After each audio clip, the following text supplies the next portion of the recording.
वालेकुम नाज़रीन, मैं हूं आपका होस्ट शकील खान। इससे पहले मैं प्रोग्राम कर चुका हूं और आपने उस लीगल इन्फॉर्मेशन के हवाले से आपने चीज़ें काफ़ी आई होप के सीख ली होंगी उस हवाले से भी, जिसमें स्पेशली हमने स्टूडेंट वीज़े पे बात की थी। आज हम एक नए टॉपिक के साथ एक नया प्रोग्राम करने जा रहे हैं। चूँकि आजकल हमारे मुल्क में ज़्यादातर जो हमारा लेबर तबका है, जो काम करने वाले लोग हैं, वो बाहर जाना चाह रहे हैं।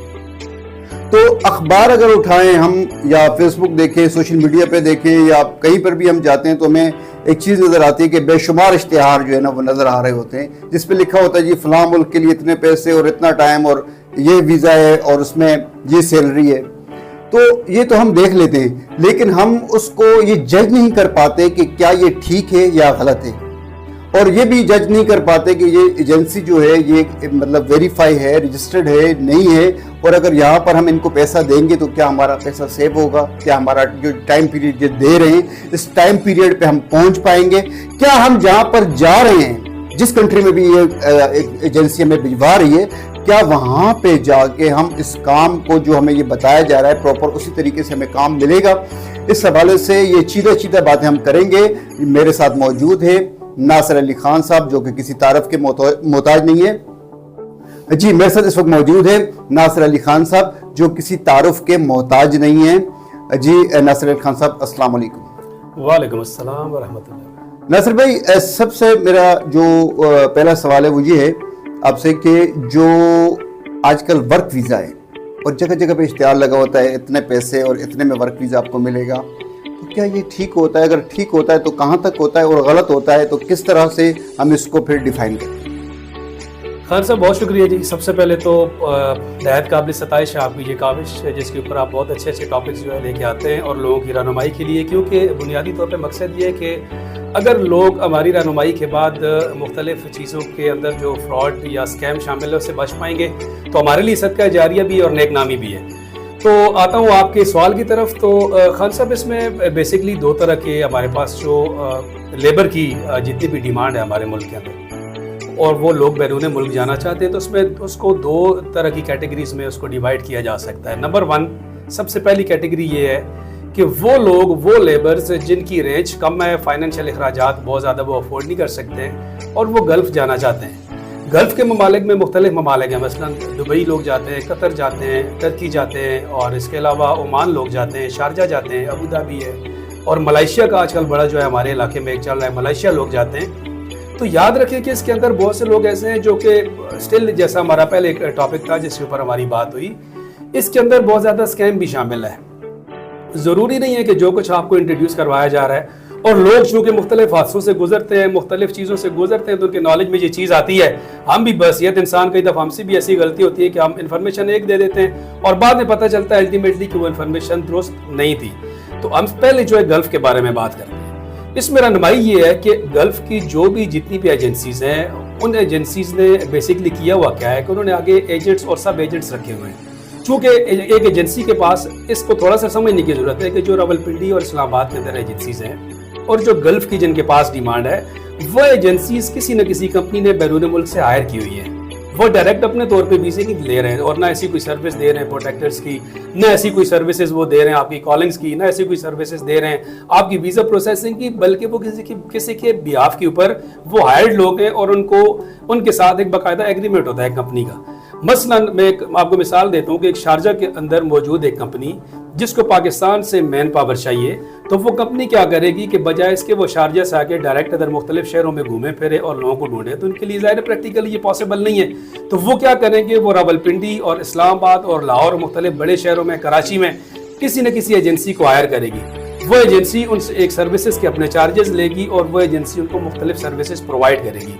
अब लोगों का ये होता है कि लोगों का इंटरेक्शन होता है सिर्फ और सिर्फ एजेंसी के साथ, तो लोग एजेंसी की बात को हतमी समझ रहे होते हैं, एजेंसी को जाके पेमेंट्स कर रहे होते हैं, एजेंसी के साथ हर चीज़ के लिए एजेंसी के ऊपर डिपेंडेंट हो रहे थे, जो कि गलत प्रैक्टिस है। लोग इतनी ज़्यादा डिटेल वंस अगेन चूँकि नहीं पता होती, तो वो बेचारे यही समझते हैं कि हमारा मसीहा यहीं पर बैठा हुआ है, जबकि इसके बरअक्स जो सूरत हाल, फैक्चुअल जो पोजीशन है वो बिल्कुल अलग है। देखिए, इसमें मैं आपको एडवाइस करूँगा कि जो भी आप कहीं किसी ऐड से देखते हैं कि ये जॉब है, या आपको किसी एजेंसी ने एडवर्टीजमेंट की है पाकिस्तान के अंदर कि ये जॉब है, मसलन किसी मेसन की जॉब है, किसी लेबर में से मसलन किसी ड्राइवर की जॉब है, किसी कारपेंटर की जॉब है, किसी भी फील्ड के अंदर उन्हें कोई जनरल हेल्पर्स चाहिए, इलेक्ट्रीशियंस चाहिए, होटल मैनेजर्स चाहिए, वेटर्स चाहिए, तो आप सबसे पहले उनसे डिटेल लें उस कंपनी की। और अभी चूंकि डेटा इतना ज़्यादा मौजूद है, आपको पता ही है इंटरनेट का ज़माना है और मुख्तलिफ इंफॉर्मेशन तक एक्सेस आसान हो चुकी है, तो आप खुद मोबाइल के अंदर बजाय इसके कि मोबाइल का आप मिस यूज़ करें और इसके ऊपर आप वीडियोस देखें, ये टाइम आप इसमें सर्व करें कि अपनी काम के मुतल्लिक़ चीज़ों को सर्च करें। अगर आप खुद डायरेक्ट नहीं कर सकते तो मोबाइल के अंदर किसी पढ़े लिखे अपने भाई दोस्त के साथ बैठकर उस चीज़ को ऑनलाइन सर्च करें और उस कंपनी की डिटेल्स निकालें। और उस कंपनी से डायरेक्ट कम्युनिकेट नहीं कर सकते, आपको अरबी लैंग्वेज नहीं आती, इंग्लिश नहीं आती, तो आप क्या करें, उसको ईमेल करें। कंपनी का एड्रेस दिया हुआ होता है, हर एक कंपनी का ईमेल एड्रेस और राब्ता नंबर ऑनलाइन कहीं ना कहीं मौजूद होता है। अगर नहीं है तो आप उस एजेंसी से लें जिस एजेंसी को उन्होंने हायर किया हुआ है, आप उसकी डिटेल लेकर उस कंपनी से वेरीफाई करें। उस कंपनी की ऑफिशियल वेबसाइट होगी, उस वेबसाइट के ऊपर जाकर देखें कि क्या इस कंपनी ने कोई डिमांड्स ऐसी अनाउंस की हुई है कि इसको ये लोग चाहिए। उस डेटा को वेरीफाई करें उस डिटेल के साथ जो आपको बताई गई है। मसलन आपको कहा गया कि आपका इतने घंटे काम होगा, आपको कहा गया जी कि इतनी आपकी तनख्वाह होगी, आपको इसके अंदर हम खाना भी देंगे, रिहाइश भी देंगे, ट्रांसपोर्ट भी देंगे, आने जाने की टिकट भी देंगे। तो वो दी गई जो डिटेल जो आपको एक ऐसे सोर्स से मिली जो रिलायबल सोर्स नहीं है, उसको उस ऑनलाइन जो उस कंपनी से डायरेक्ट मिलने वाली इंफॉर्मेशन के साथ उसको डबल चेक करें। अगर डबल चेक एग्जाम है, उस डबल चेक एग्जाम के अंदर आपकी जो इंफॉर्मेशन वो पास हो जाती है, तो बेशक उसके साथ आप जो भी उसकी पेमेंट उस पेमेंट को करें, उसका जो प्रोसेस है, कॉलिंग है, जो भी चीज़ें, जो भी रिक्वायरमेंट्स है, उसके ऊपर अपना 2, 4, 6 महीने लगाएं।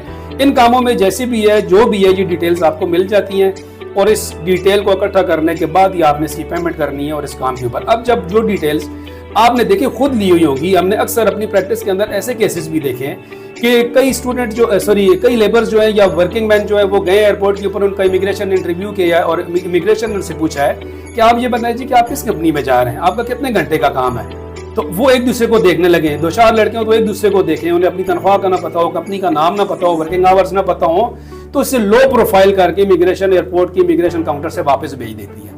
और किसी किस्म की रिस्पॉन्सिबिलिटी आपकी इमिग्रेशन क्लियरेंस के अंदर किसी किस्म की रिस्पॉन्सिबिलिटी आपकी कंपनी की नहीं होती, याद रखें। इमिग्रेशन क्लियरेंस, एयरपोर्ट के ऊपर क्लियरेंस आपकी अपनी होती है। तो लिहाजा इसका हल ये है कि आप उसकी मुकम्मल डिटेल्स हासिल करें। मुकम्मल डिटेल्स हासिल करने के बाद किसी को पेमेंट कर रहे हैं तो एटलीस्ट आप खुद भी मुतमईन हैं, आपको पता है कि ये डिटेल जितनी मुझे प्रोवाइड की गई है मैंने इसको डबल चेक कर लिया है और उसके बाद मैं इसके ऊपर काम कर रहा हूँ। एक तो ये है, एक दूसरा ये है गल्फ के अलावा जो यूरोप है, यूरोप ममालिक में जो है वो उसमें डिफरेंट कैटेगरीज हैं। मसलन कुछ लोग आते हैं वो कहते हैं जी हमने काम जॉब के लिए जाना है और कनाडा जाना है। कुछ लोग आते हैं जी वो कहते हैं हमने काम के लिए जाना है, हमें वर्क वीज़ा चाहिए, यूके का चाहिए, अमेरिका का चाहिए, पुर्तगाल का चाहिए, इटली का चाहिए, मुख्तलिफ ममालिक का नाम लेते हैं। तो याद रखें इसमें हर मुल्क की जो रिक्वायरमेंट है उसकी अलग अलग है और उसके अपने प्रोज एंड कॉन्स हैं। तो स्पेसिफिकली अगर आप किसी को मुझे क्वेश्चन करेंगे, आपके ज़हन में कोई ऐसा क्वेश्चन है किसी स्पेसिफिक मुल्क के लिए, मसलन कनाडा के लिए या यूके के लिए या किसी भी ऐसे मुल्क के लिए जो स्पेसिफिकली आप क्वेश्चन करेंगे, क्योंकि एक एक मुल्क की डिटेल्स अपनी अपनी और बहुत लेंथी है, एक प्रोग्राम में मेरे लिए भी पॉसिबल नहीं है।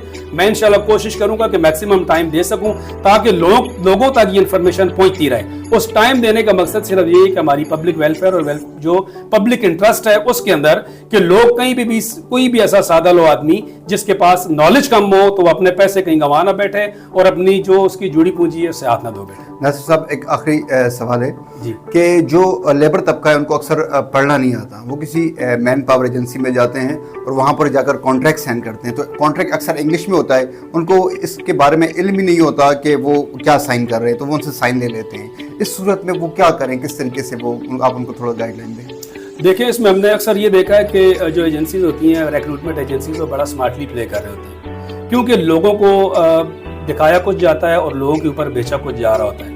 जैसे एक अब लेबर है, उसको ये कहा जाए कि आपकी जो है जी बैरून मुल्क तनख्वाह जो है ना 1000 दिरहम होगी, तो एन मुमकिन है कि वो उसके ऊपर ना जाए, लेकिन उसी को आप कहें कि आपकी 5000 दिरहम होगी तो वो उसके ऊपर जाने के लिए खुश हो जाएगा कि यार बड़ी तनख्वाह मेरी बनती है।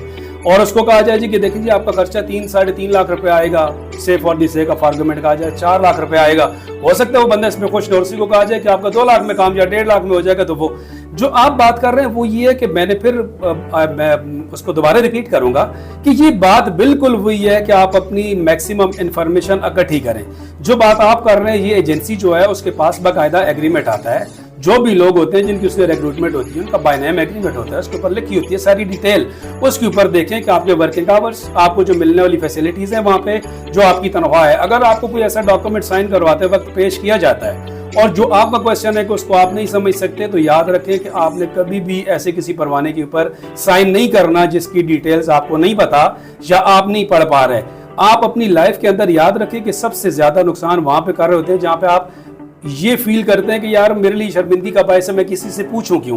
पूछना हमेशा एक तामीरी अमल होता है और पूछने से आप आगे बढ़ते हैं। कोई भी चीज आपको समझ नहीं आती तो अपना पेन रखें, पेपर रखें और उसे कहें जी कि मैं अपने साथ कोई ऐसा बंदा लाऊंगा जो मुझे पढ़ के बताएगा इसके ऊपर क्या लिखा हुआ है, उसके बाद मैं इसको साइन करूंगा।